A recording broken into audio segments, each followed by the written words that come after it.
Donc, moi, je me présente, je m'appelle Christophe Laurent.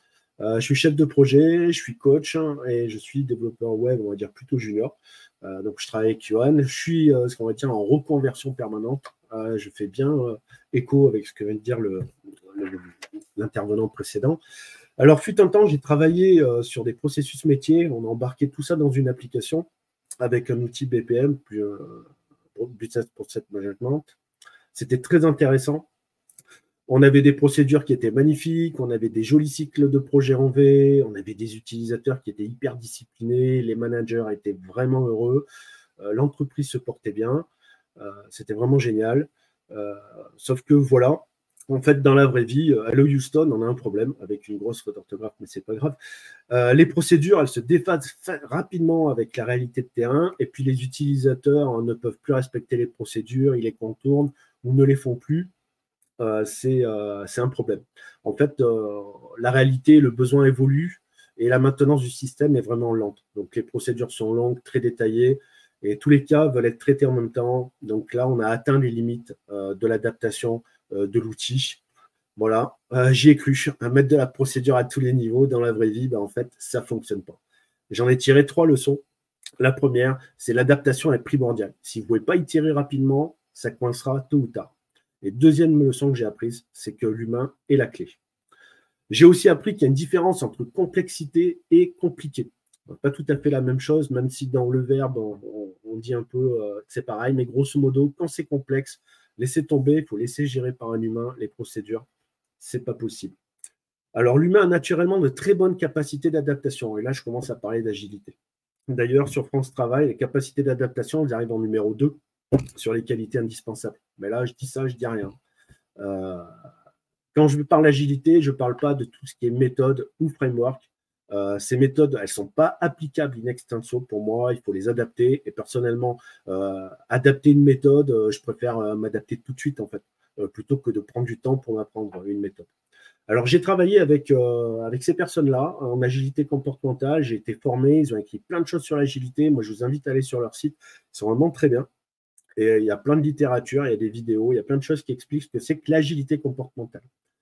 Donc là, moi, je vous invite à mettre ces nouvelles lunettes. Là, je vais vous apporter quelques éléments d'éclairage, d'explication pour essayer de vous expliquer ce que c'est que l'agilité comportementale. Donc, vous savez, donc voilà, l'agilité comportementale, on va dire que le comportement, en général, on le découpe en 2 catégories, le savoir-faire et le savoir-être.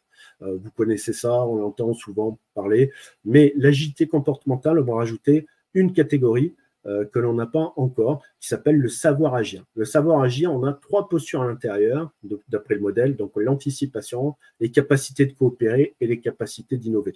C'est des postures qui sont nécessaires pour rentrer en agilité, pour être en capacité d'agilité.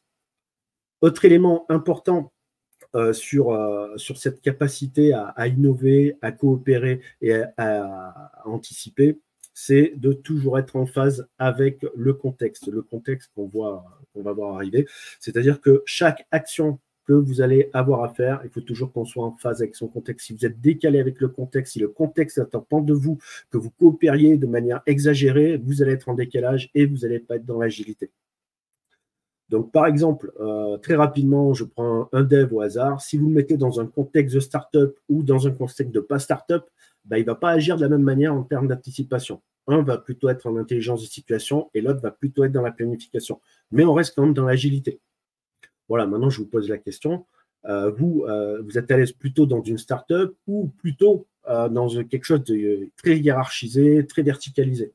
Et en fait, c'est déjà une première. C'est-à-dire connaître son contexte préférentiel, c'est déjà un premier pas vers l'agilité. Après, je pose la question, qui doit être agile? Le manager ou le collaborateur? Les deux. En fait, une personne qui aurait du mal à coopérer, à anticiper ou à innover, ça crée du décalage. Ça crée du décalage avec les collègues et ça crée du décalage avec le contexte. Alors, pourquoi il faut être agile? Parce que le monde change de plus en plus vite. Là, vous voyez sur ce graphe, par exemple, le dernier réseau social a mis 1 heure pour atteindre les 1 million, là où Netflix mettait plus de 3 ans pour arriver à ce million d'utilisateurs. Alors, ce qu'il faut retenir, c'est que nous sommes naturellement agiles. Notre cerveau est formidable et bien plus puissant qu'une IA. Ça, c'est un fait. Vous pouvez muscler votre agilité à tout âge. Et puis, être en reconversion, c'est déjà une belle preuve d'agilité. Merci Christophe. C'est un C'était truc de fou. Le ça va, format, c'est un truc de fou. ça va vite, hein. Ouais, oui, c'est vrai que ça va très très vite. Merci beaucoup de t'être prêté à l'exercice. Est-ce que dans le chat, ça vous évoque des questions, des remarques, des choses? Moi, j'ai trouvé que c'était super intéressant. Christophe a fait preuve d'une grande agilité pour préparer cette conférence qui dure 5 minutes. Mais honnêtement, je pense en temps de préparation, on est presque aussi long que sur un talk plus long parce qu'il faut arriver à faire rentrer plein d'idées et plein de concepts dans un temps très, très condensé et c'est jamais très simple. Alors pour le moment, je vois passer plein de messages. S'il y a quand même un commentaire que je trouve intéressant, sujet intéressant, l'agilité n'est pas une méthode. Et je pense que toutes et tous, on a déjà eu peut-être affaire à quelqu'un qui nous dit on va appliquer telle méthode et il faut mettre en place ça, ça et ça. Lundi matin, on fait une réunion. Vendredi à 16 heures, on fait une autre réunion. Bref, qu'est-ce que tu en penses de ceux qui font l'agilité par le livre? Il me semble, j'ai un copain qui est certifié en Scrum. Il me dit une des premières choses qu'on apprend dans le livre, c'est que de Scrum, c'est qu'il ne faut pas appliquer Scrum à la lettre. Donc les méthodes agiles, en fait, si on les lit bien, elles préviennent que systématiquement, il faut les adapter. Donc respecter à la lettre une méthode, c'est le contraire de l'agilité.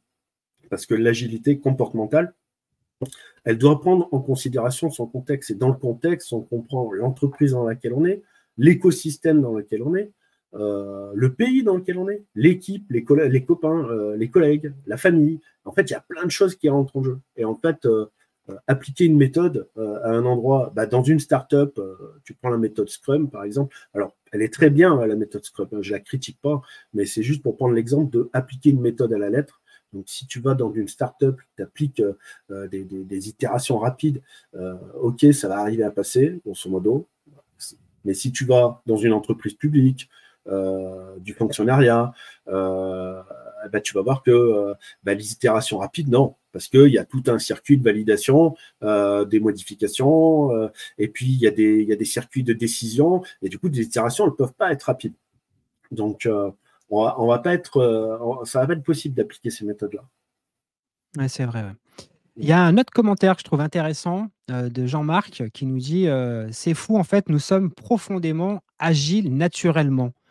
Est-ce que tu crois que notre condition fait qu'en fait, on est naturellement agile? Alors oui, depuis le commencement, on va dire depuis l'époque préhistorique, en fait, on s'adapte en permanence à notre contexte. C'est-à-dire que si on n'était pas agile, on ne serait pas là. Puisque le contexte change, les météos changent.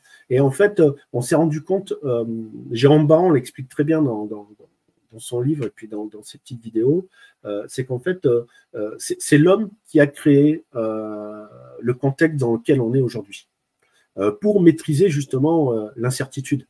Parce que si on veut planifier à long terme, il faut éliminer tout ce qui est incertitude. Il faut verticaliser. C'est plus facile de diriger, d'ordonner, comme ça, on a la main dessus.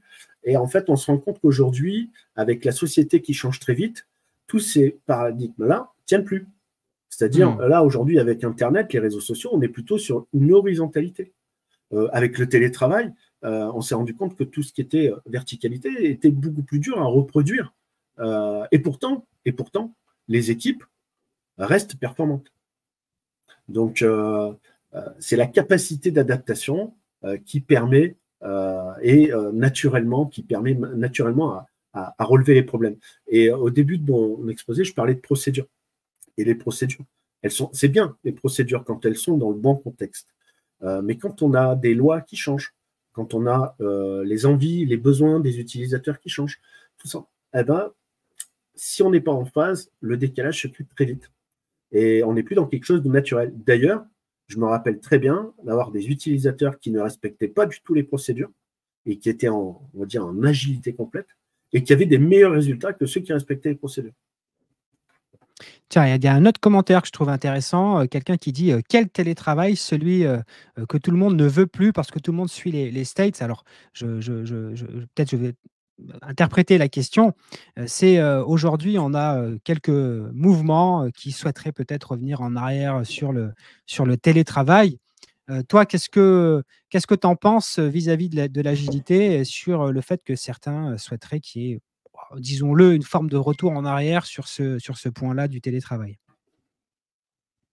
Ben, moi, je pense que c'est à l'entreprise de décider enfin, c'est ce qu'elle veut faire. Si je prends par exemple un développeur, puisque apparemment je dirais dans l'auditoire, il y a plus de développeurs.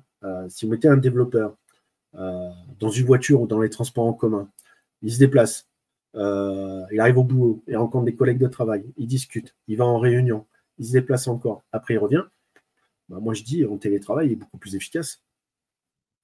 Donc, Tu prêches un convaincu. Ouais. Donc, en fait, la problématique, est-ce qu'elle est liée aux performances ou est-ce qu'elle est liée à un besoin de contrôler absolument ce que font les personnes à l'instant T? Eh ben, il y a des entreprises qui ont répondu. C'est-à-dire, moi, je fais confiance à mes collaborateurs sur leur capacité à gérer leur activité et à produire du travail de qualité. Et puis, il y a d'autres qui font l'inverse, c'est-à-dire, moi, je veux absolument voir mes collaborateurs pour être sûr qu'ils ne me filoutent pas sur les heures. Voilà. Mais chacun voit midi à sa porte. Je pense qu'il y a beaucoup d'entreprises qui ne reviendront pas en arrière. Après, peut-être qu'il y a une hybridation à avoir. Peut-être que le full remote, c'est peut-être pas forcément adapté. Et là, j'emploie le mot adapté. En fait, quelle est, je dirais plutôt la question? Il faut que l'entreprise puisse se poser la question, à savoir quelle est la meilleure adaptation. Parce que peut-être qu'à un moment donné, voilà, on a eu le Covid. Là, c'était plus adapté d'avoir tout le monde en télétravail dans certaines entreprises. Puis là, il n'y a plus le Covid, donc c'est peut-être pas aussi adapté. Donc, il faut être flexible, agile. Tu me fais une transition parfaite vers un autre commentaire de Ibrahima qui nous dit: «Et si on n'arrive pas à s'adapter aux situations, est-ce que c'est un échec?» Oui, mais qu'est-ce que c'est un échec? Moi, je me rappelle toujours, j'ai toujours une citation de Nelson Mandela qui me revient souvent. Il me dit, dans la vie, je n'échoue jamais, je ne perds jamais. C'est soit je gagne, soit j'apprends. Donc, en fait, l'échec en soi n'est pas une finalité. C'est juste une tentative échouée d'arriver à un but. Mais du coup, cet échec, en fait, il faut le voir comme un capteur. C'est-à-dire, qu'est-ce que c'est qui n'a pas fonctionné et comment je peux faire autrement. Et l'agilité, c'est ça en fait. C'est j'itère, si je crée une erreur, oula, qu'est-ce que c'est qui a planté et comment je peux faire autrement. Là, je crois qu'il y a Bernstein, mais je ne me rappelle plus la citation exacte, mais grosso modo, l'imbécilité serait de reproduire la même chose et de s'attendre à un résultat différent. Oui. Voilà. Et là, on regroupe avec l'approche systémique qui nous dit, grosso modo, c'est plus on fait de la même chose, plus on produit du même résultat. Donc, il y a encore cette notion de agir, il faut se déplacer pour voir différemment. Et l'échec, en fait, n'est qu'une illustration d'une tentative échouée et il faut en faire d'autres. Il ne faut pas que ça soit une finalité en soi. Bon, je vais sélectionner un dernier commentaire parce que je suis d'accord avec. Tu devrais faire une chaîne autour de l'agilité. Visiblement, les gens aiment bien ce que tu dis et l'approche. Et c'est vrai qu'on a besoin des fois d'entendre d'autres choses sur l'agilité. Et merci en tout cas d'avoir partagé ton savoir sur le sujet. C'était super intéressant. Je vais te remercier, te dire à lundi, parce que on travaille ensemble et qu'a priori lundi matin, si tout va bien, on devrait se retrouver. Passe une bonne journée. Moi, je vais clôturer cette matinée. Merci Christophe. Et puis à plus tard. Merci à toi, Johan. Merci beaucoup pour l'exercice qui plaisir. était très bien. Merci à toi. Salut.